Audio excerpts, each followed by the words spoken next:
오늘 우리가 함께 보는 이 에스더서의 전체적인 그 배경에 대한 말씀은 페르시아의 아하수에로 왕이 그가 나라를 통치할 때에 있었던 그 모든 이야기들을 바탕으로 하고 있습니다. 우리 성도님들 가운데에서는 아하수에로라는 이름보다는 크세르크세스라고 하는 이름에 조금 더 익숙해져 계신 분들도 성도님들도 계시리라 생각합니다. 지난 2007년에 나왔던 영화이죠. 300라는 영화가 있지 않습니까? 그 영화에서 스파르타 군대가 대적하였던 그 나라와 왕이 바로 페르시아였고 그 왕이 바로 크세르크세스, 오늘 본문의 말씀에 나오는 아하수에로 왕이 되는 것입니다. 영화 가운데에서도 페르시아의 왕인 그 크세르크세스가 말했던 나는 관대하다라고 하는 그 대사는 당시에 정말 많은 곳에서 참 재미있는 이야기로 활용되기도 하지 않았습니까? 그런 아하수에로가 나라를 통치하던 때에 페르시아의 영토는요, 우리 준비된 사진이 있습니다. 지도를 올려주시면 감사하겠습니다. 보시는 지도입니다. 그 보시는 지도에서 현재 그 지역에 해당되는 나라를 파란색 글씨로 이렇게 한번 적어 보았는데요, 적으면서도 참 많이 놀랐습니다.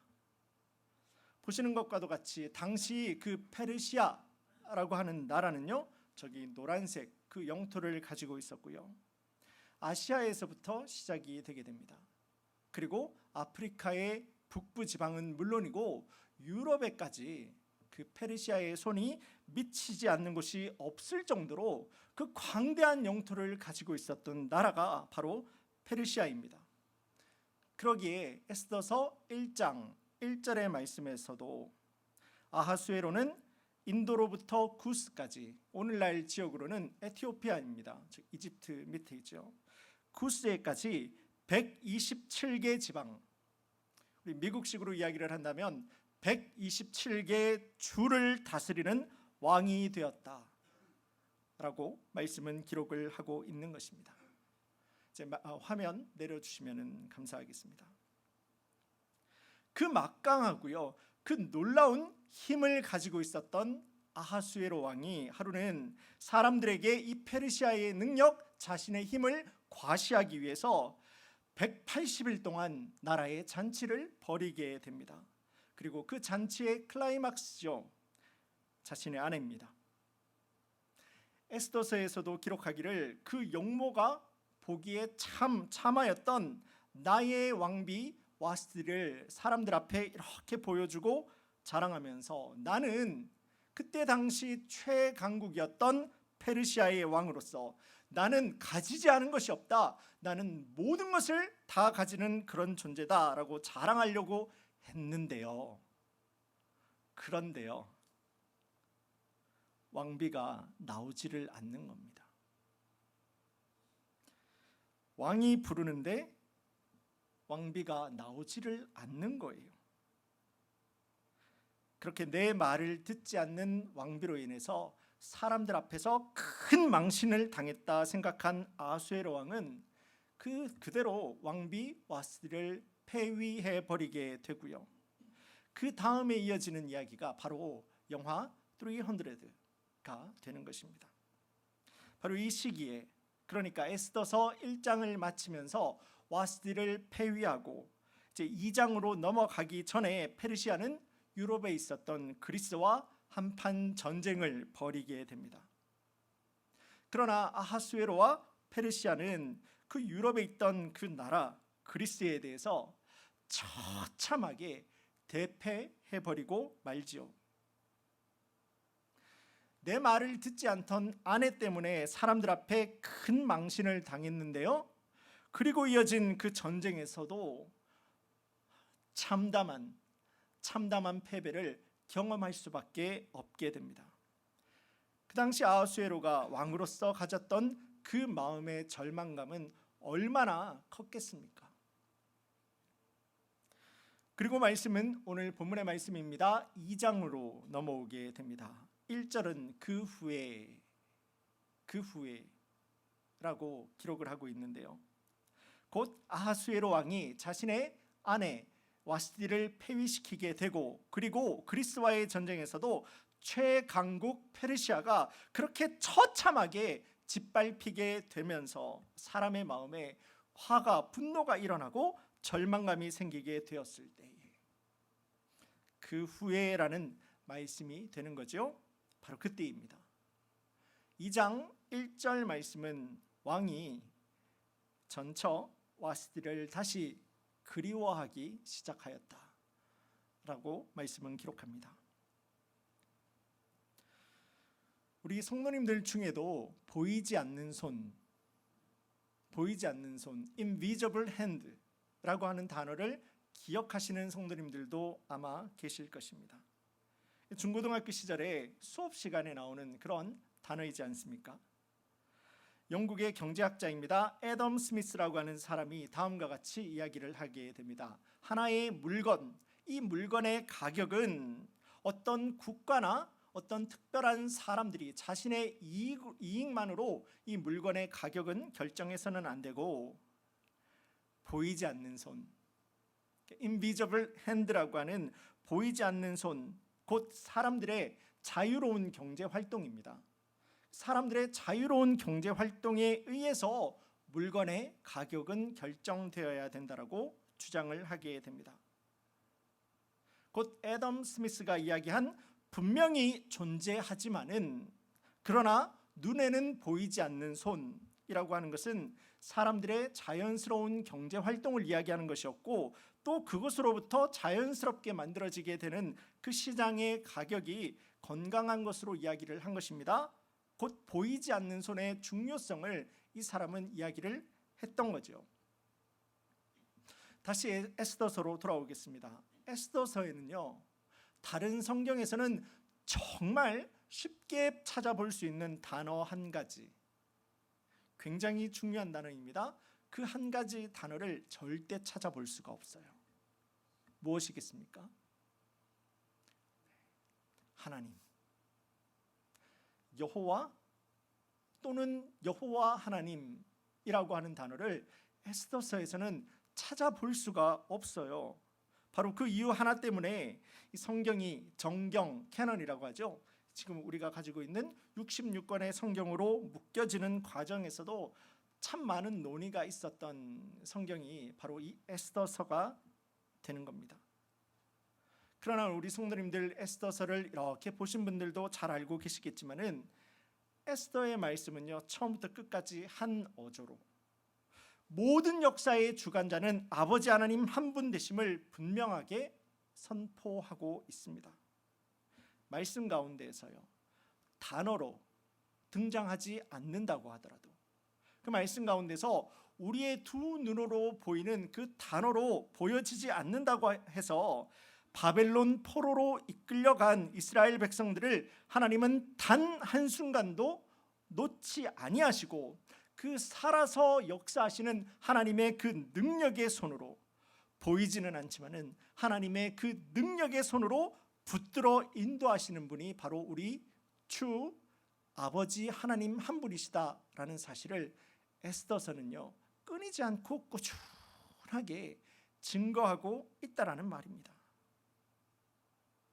보이지 않는다 라고 하는 말은 계시지 않는다 라는 말이 아닙니다. 보이지 않는다 라고 하는 말은 믿는 자들과 언제든지 어디에서든지 반드시 하나님의 능력으로 그들과 함께 하신다 라고 하는 말이 되는 것입니다.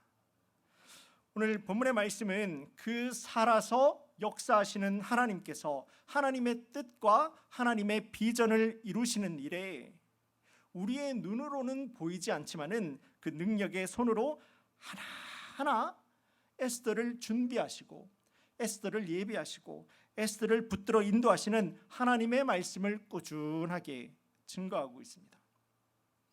바라기는 이 시간 예배 드리는 우리 모든 성도님들 가운데 역시도 믿음 위에서 응답하시고 역사하시는 아버지 하나님의 크신 은혜가 신령과 진정으로 예배드리는 우리 모든 성도님들 가운데 주시는 하나님의 위로가 되고 소망으로 이어지기를 주님의 이름으로 간절히 소원합니다.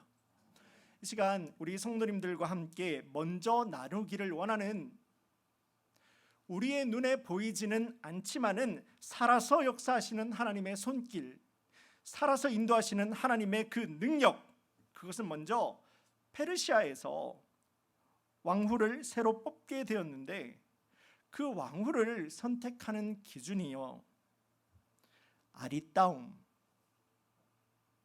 아름다움, 그거 한 가지였다라는 거예요. 당대 최강국입니다. 그 나라 최강국 페르시아에서 왕비를 뽑는데 그 왕비의 집안도 보지 않고 그 왕비의 상황도 보지 않고요, 아무것도 보지 않고 예쁜 거 그거 하나만 지금 보겠다라고 이야기를 하는 겁니다. 우리 성도님들, 이 더러운 세상, 그런 생각 갖지 마시고요, 실망하시지 마시고요. 이는 하나님께서 지금 하나님의 목적과 하나님의 뜻을 이루시기 위한 하나님의 방법이었다라는 겁니다. 그러면 우리 성도님들 또 이렇게 생각하실 수가 있겠죠? 하나님도 사람 얼굴 하나 보고 하나님의 일을 이루시는 그런 하나님이십니까? 아니죠. 흥분하지 마시고요. 그런 거 아니라 이번에는 이 왕비를 선택하는 일에 예쁜 거 하나만 보아야 되는 정말 특별한 하나님의 목적과 하나님의 이유가 있었다는 겁니다. 다들 진정하시고요. 오늘 본문에 앞선 2장 2절에서 4절까지의 말씀입니다. 2절에서 4절까지의 말씀 제가 한번 보겠습니다. 왕의 측근 신하들이 아뢰되 왕은 왕을 위하여 아리따운 처녀들을 구하게 하시되 전국 각 지방에 관리를 명령하여 아리따운 처녀를 다 도성 수산으로 모아 후궁으로 들여 궁녀를 주관하는 넷이 해계의 손에 맡겨 그 몸을 정결하게 하는 물품을 주게 하시고 왕의 눈에 아름다운 처녀를 와스디 대신 왕으로 삼으소서. 좀 전에 본 것과도 같이요, 그리스와의 전쟁에서 처참하게 대패한 후에 절망감에 사로잡혀 있었던 아하수에로 왕은 자신이 폐위시켰던, 내 손으로 폐위시켰던 와스디를 다시 한번 생각하고 있는 것입니다. 왕이 그 용모가 보기에도 좋았던 그의 전처를 이렇게 그리워하고 있었던 거지요. 이에 눈치 빠른 신하들이 발빠르게 막 움직이게 되는데요, 왕이시여, 와스디만 그렇게 그리워하지 마시고요, 전국에 있는 아리따운 처녀들 중에서 왕비를 택해서 왕후로 삼으소서라고 조언을 하고 있는 것입니다. 신하들이 이제한 와스디를 향한 왕의 연민을 잠재우고 왕을 위로할 수 있는 그러한 이야기이기도 했지만은, 와스디를 폐위할 때 왕이 폐위시키겠다고 하지 않았습니까? 그때 그 신하들이 선택은 무엇이 있을 수 있었겠습니까? 모두 다 찬성할 수밖에 없었지요. 그때 찬성을 하지 않았으면 이 자리에 있을 수가 없지 않겠습니까? 그 상황에서 와스디가 다시 돌아온다 라고 하면은 이 지금 신하들은 전부 다 파리 목숨이 되었던 겁니다. 그때 그 와스디를 폐위할 때 찬성했던 자신들의 생명을 지킬 수 있었던 유일한 방법이었던 겁니다. 그런데 여기에서 우리가 다시 한번 주목해야 할 것이 있어요. 다시 한번 초점 맞추어야 될 것이 있는데, 한 나라에 지금 왕후를 뽑고 있는데 그것도 그때 당시 최강국이었던 페르시아입니다. 자, 오늘날 말로 한번 굳이 한번 바꿔보겠습니다. 영국에서요, 영국 왕실에 왕비를 뽑고 있는데 아무것도 보지 않는다라는 거예요. 아무것도 보지 않고 그저 예쁜 거, 그거 하나 지금 보면서 뽑겠다라는 겁니다. 우리가 함께 읽었던 2절에서 4절까지 나오는 말씀에서도 거듭해서 반복되고 있었던 한 가지 단어가 있었죠. 아리따움, 그리고 아름다움. 이 일을 왕이 좋게 생각할 때 왕비 찾기 행사는 이제 그렇게 시작이 되어버리게 된 것입니다. 그런데 여기에서 우리가 하나님도 에스더의 얼굴만 보고 결국은 일하신 거 아니냐고, 그런데 나는 왜 이러냐고, 그렇게 가슴만 아파하시면서 땅만 칠 것이 아니라 이 말씀에서 에스더가 누구였는지를 우리가 보아야 됩니다.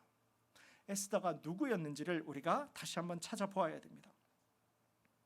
오늘 본문에 앞선 5절 이하 7절 사이에 우리 성도님들 말씀을 보시게 되면은 에스더는 유대인입니다. 유대인.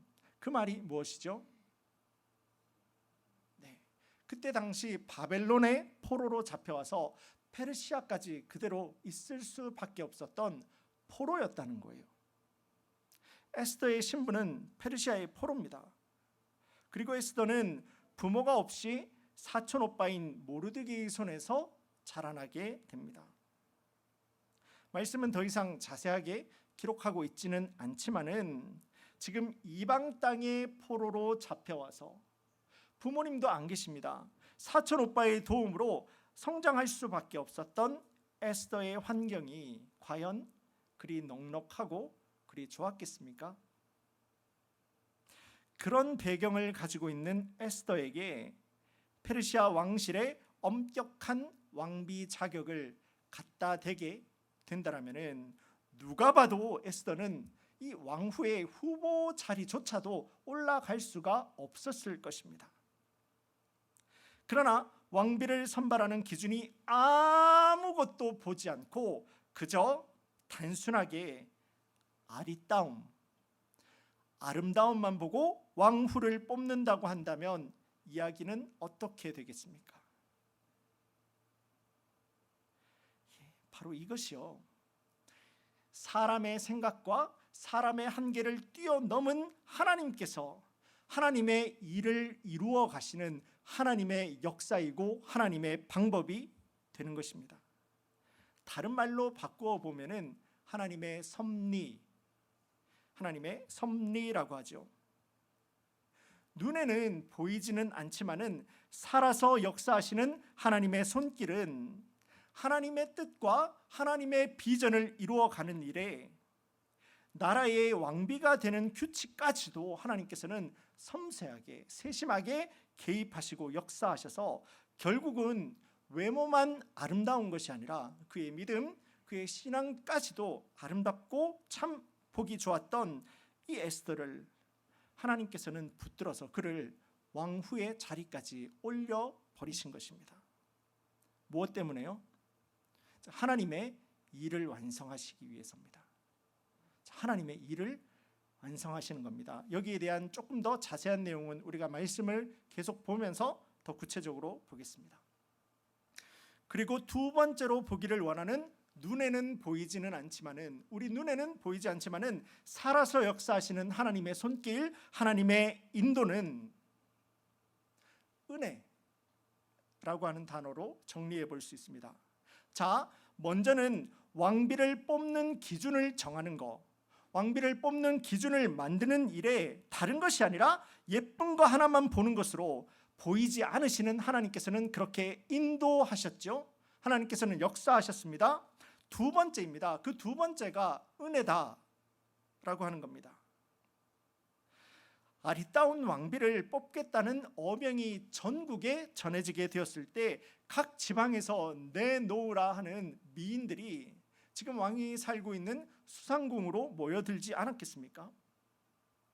여기에 정말 내어놓을 배경이 하나 없는 에스더 역시 후보생으로 하나님의 인도하심 가운데서 올라가게 됩니다.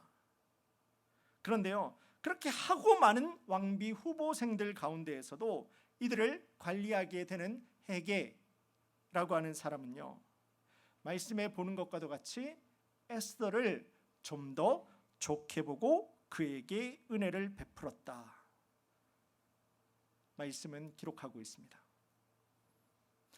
이 말은요, 은혜의 참 주인이 되시는 헤게가 아니라 은혜의 참 주인 되시는 하나님의 손길이 해계 위에 있었다라는 말입니다. 오늘 본문에 앞선 8절 그리고 9절의 말씀을 제가 한번 보겠습니다. 왕의 조서와 명령이 반포됨에 처녀들이 도성 수산에 많이 모여 해계의 수하에 나아갈 때에 에스더도 왕궁으로 이끌려 가서 궁녀를 주관하는 해계의 수하에 속하니 해계가 이 처녀를 보고 은혜를 베풀어 몸을 정결하게 할 물품과 일용품을 곧 주며 라고 말씀하고 있습니다. 하나님의 백성을 향한 하나님의 인도입니다. 하나님의 백성을 향한 하나님의 역사하심에서 은혜다 라고 하는 것은 다른 사람들보다 조금 더 사랑하시는 하나님의 사랑을 가지고 은혜다 라고 이야기를 할 수 있습니다. 해계가 에스더에게 은혜를 베풀었다라고 하는 9절에 나오는 말씀은 하나님의 손길이요, 해계가 아닙니다. 하나님의 손길이 해계를 통해서 에스더를 붙드셨다라는 말입니다. 자, 해계가 에스더에게 은혜를 베풀었다라는 말은 하나님께서 해계를 통해서 에스더를 더 많이 사랑하셨다라고 하는 말이다라는 겁니다. 여기서 우리가 또 볼 것이 하나 있습니다. 하나님은요, 하나님의 일, 하나님의 뜻, 하나님의 비전, 계획을 만들어 가실 때에 믿는 자만 사용하는 거 아닙니다. 하나님 절대 믿는 자들만 사용하시는 것이 아닙니다. 믿지 않는 자들도 사용하십니다. 그것이 무엇이 되었건 간에 이 땅의 참 주인 되시는 하나님께서는 무엇을 통해서라도 또 누구를 통해서라도 그냥 길에 버려져 있는 돌멩이 하나를 들어서라도 하나님의 뜻과 하나님의 목적과 하나님의 비전을 하나님의 방법대로 이끌어 가시는 분이 바로 우리 주 아버지 하나님이시다라는 겁니다. 그러므로 우리 성도님들 역시도 인생의 굴곡을 만날 때가 있습니다. 여러분들 역시도 인생의 높고 낮음의 상황 가운데서 여러분들이 힘든 상황 가운데서 놓여질 수가 있습니다. 그런데 우리가 그때 믿고 의지하면서 바라보아야 되는 것은 하나님께서 도구로 사용하고 있는 해계가 아니라 하나님께서 도구로 사용하시는 사람과 세상을 바라보면서 거기에 우리의 신뢰와 우리의 믿음을 주는 것이 아니라 은혜의 참 주인 되시고 살아서 역사하시는 능력의 참 주인 되시는 하나님을 신뢰함으로 바라보는 것이 바로 신앙생활이 되어야 된다는 것입니다. 자, 오늘 본문에 이어지고 있는 에스더서 3장입니다. 3장 이하의 말씀을 우리 성도님들도 쭉 보시게 되면은 거기에 굉장히 중요한 갈등 한 가지가 나오게 됩니다. 페르시아의 왕실, 이 왕실의 문지기라고 하는 낮은 위치에 있었던 이 에스더의 사촌 오빠죠, 모르드게가 내 신앙을 이유로 해서 페르시아의 2인자입니다. 왕 다음이죠. 그 2인자인 하만에게 절을 하지 않아요. 심지어는요, 페르시아의 왕이 모든 백성들은 나에게 절을 하는 것과도 같이 2인자 된 하만에게도 절을 해라, 왕이 이야기를 했어요. 왕이 선포한 겁니다. 그런데요, 모르드게는 내 신앙을 이유로 절하지 않습니다. 이에 매우 분노한 하만은 모르드게뿐만 아니라 모르드게의 모든 민족이죠, 유대인입니다. 모든 유대인들을 학살할 계획을 세우게 됩니다. 그리고 그 계획을 거짓된 보고를 거쳐서 아하수에로까지, 왕까지도 동의해버리게 만들게 되죠. 지금 유대인들의 상황은요, 말 그대로 꼼짝달싹할 수 없이 죽을 날 받아놓은 겁니다. 날짜까지 정해놓지 않았습니까? 죽을 날 받아놓고 죽는 순간을 기다리고 있어야만 했던 그런 순간이다라는 겁니다. 그런데요, 바로 이것이 하나님의 보이지 않는 손, 바로 이것이 하나님께서 보이지 않는 손이 자격이 없는 에스더를 페르시아의 왕후로 인도하셨던 하나님의 이유였고 하나님의 목적이었다라는 겁니다. 아무런 자격이 없는 에스더의 문을 이렇게 여시고 하나님의 은혜로 에스더를 인도해 주실 때 그가 왕비가 될 수가 있었고, 하만이 세워놓은 모든 유대인 학살을, 그 계획을 막을 수 있는 하나님의 도구로 에스더가 사용될 수 있었다라고 하는 거죠. 그 순간 왕 앞에서 에스더는 자기 역시도 유대인임을 밝히게 됩니다. 그리고 유대인인 왕비 나마저도 목숨의 위협을 느끼고 있다라는 것을 왕에게 이야기하게 될 때, 아하수에로 왕은 그 모든 것이 자신의 분노로 시작된 하만의 잘못된 계획임을 알게 되었고, 그를 벌함으로써 유대인들이 살아나게 되는, 말을 바꿔볼까요?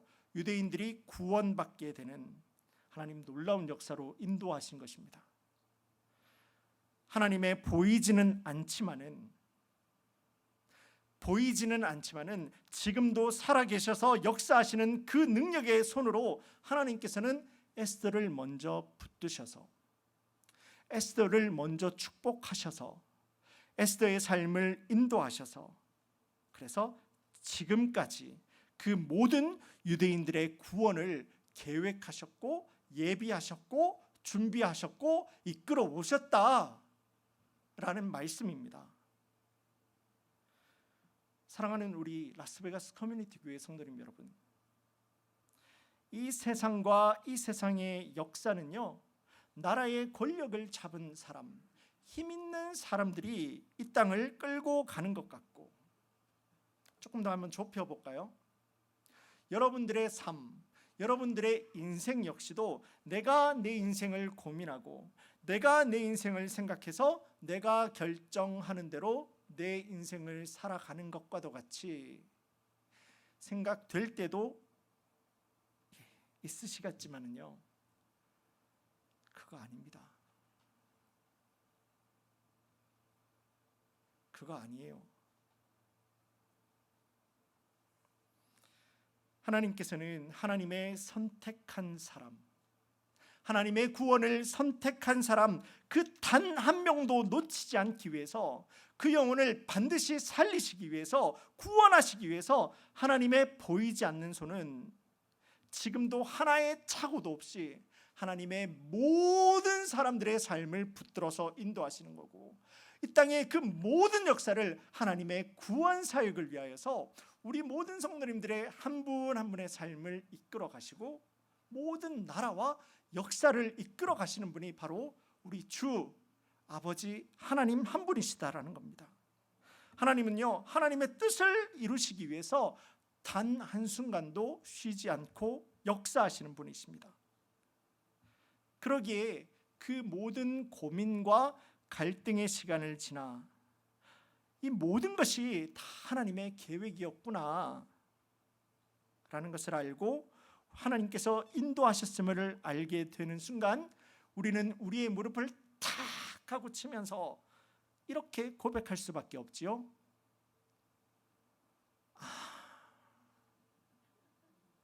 그래서 그러셨던 거구나.